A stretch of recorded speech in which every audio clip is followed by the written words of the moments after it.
क्या आपने कभी सोचा है कि कुत्ते अक्सर खुले में समागम क्यों रहते हैं? क्या आपने कभी सोचा है कि कुत्ते ऐसा क्यों करते हैं? इसका कारण क्या है? महाभारत काल एक ऐसी शर्मनाक घटना से चिह्नित था जिसने पूरी कुत्ते जाति का भविष्य बदलकर रख दिया था। कुत्तों को पांडवों की पत्नी द्रौपदी ने श्राप दिया था। क्यों उन्होंने कुत्ते को यह श्राप दिया था? अब सवाल उठता है कि पांचाली को कुत्तों से नफरत क्यों थी और वह कुत्तों को ही क्यों कोसती थी? आपके सभी सवालों का जवाब इस वीडियो में मिल जाएंगे, इसलिए आप इस वीडियो को पूरा जरूर देखिए और एक लाइक जरूर करें।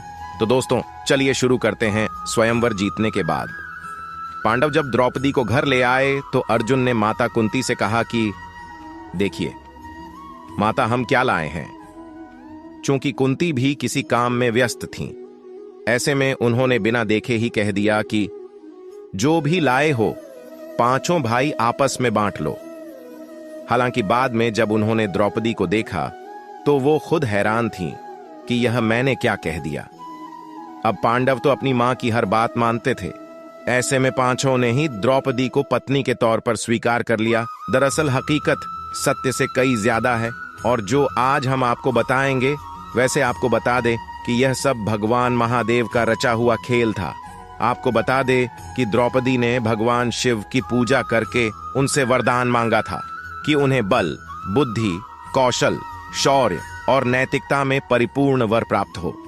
लेकिन द्वापर युग में ऐसा संभव नहीं हो सका। हर किसी न किसी व्यक्ति में कुछ न कुछ कमी होती थी और इसी वजह से द्रौपदी को ये सारे गुण उनके अलग अलग पतियों में मिले और इसी कारण उन्हें 5 पांडवों से शादी करनी पड़ रही थी। इसके बाद पांडवों में यह निर्णय लिया गया कि प्रत्येक वर्ष किसी एक ही पांडव के साथ अपना समय व्यतीत करेंगी और जो कोई भी इस निर्णय का दुरुपयोग करेगा उसे 1 वर्ष तक वनवास जाना होगा। और जब भी द्रौपदी किसी पांडव के साथ अकेले में समय व्यतीत कर रही होती तो दूसरे पांडव को उस कक्ष में आना वर्जित था। इसी दौरान एक ऐसी घटना घटित हो जिसकी वजह से कुत्ते को यह श्राप मिला कि सहवास करते समय उनको पूरी दुनिया देखेगी। पांडवों ने नियम बनाया था कि जब भी कोई एक पांडव द्रौपदी के कक्ष में जाया करता था तो वो अपनी पादुकाएं द्वार पर उतार दिया करता था ताकि उसके भाई पादुका देख कक्ष में प्रवेश ना करें।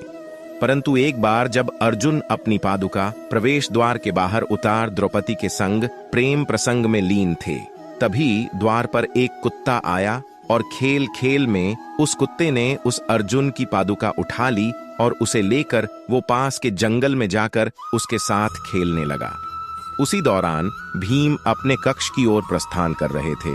उन्होंने देखा कि द्रौपदी के कक्ष के बाहर कोई पादुकाएं नहीं है और वो द्रौपदी के कक्ष में प्रवेश कर गए। इस तरह से भीम को अपने कक्ष में देखकर द्रौपदी काफी शर्मिंदा हो गई और बहुत ही क्रोधित होते हुए उसने भीम से कहा कि उसने कक्ष में प्रवेश कैसे किया जबकि अर्जुन उनके कक्ष में है। इस पर भीम ने बताया कि बाहर कोई पादुका द्वार पर नहीं रखी है। दोनों भाई कक्ष के बाहर आए और उन्होंने पादुकाओं को खोजना शुरू कर दिया। ढूंढते ढूंढते वे पास के जंगल में पहुंच गए। उन्होंने देखा कि एक कुत्ता अर्जुन की पादुकाओं का साथ खेल रहा है। जैसे ही अर्जुन और भीम वन पहुंचे, द्रौपदी भी आ गई। द्रौपदी का क्रोध इतना अधिक था कि जब उसने कुत्ते को पादुका के साथ खेलते देखा तो उसे श्राप दे दिया। शापित कुत्ते से कहा कि आज मुझे भीम के सामने तुम्हारी वजह से शर्मिंदगी उठानी पड़ रही है, इसलिए मैंने तुम्हें और तुम्हारी पूरी जाति को खुले में समागम करने का श्राप दिया और तब से पूरी कुत्ता जाति इस श्राप से पीड़ित है। इसीलिए कुत्ते खुलेआम कभी भी समागम करते रहते हैं। 2 कारणों से यह लोक कथा शास्त्रों में नहीं आती। पहला, इसके अस्तित्व का कोई प्रमाण नहीं है और दूसरा, सभी जानवर खुल्लम खुल्ला रहते हैं, इसलिए श्राप केवल कुत्तों को दिया गया था। ऐसे लोग हैं जो इसे सच मानते हैं, जबकि कुछ लोग हैं जो इसे इस कारण से काल्पनिक कहते हैं। माना जाता है कि प्रकृति में कुत्तों को आने वाली घटनाओं के बारे में पहले से पता होता है। इसके अतिरिक्त कुत्तों में भूतों को देखने की भी क्षमता होती है। कुत्ते का रोना अशुभ माना जाता है, हालांकि कुत्तों को भैरवनाथ की सवारी माना जाता है। अगर आपके घर के सामने कुत्ता रोता है तो यह इस बात का संकेत है कि आपके घर में कुछ अप्रत्याशित होने वाला है। जब कुत्ते रात में अपने आसपास किसी बुरी शक्ति को महसूस करते हैं तो वे आम तौर पर रोते हैं। ज्योतिष में कुत्ते को यम का दूत माना जाता है।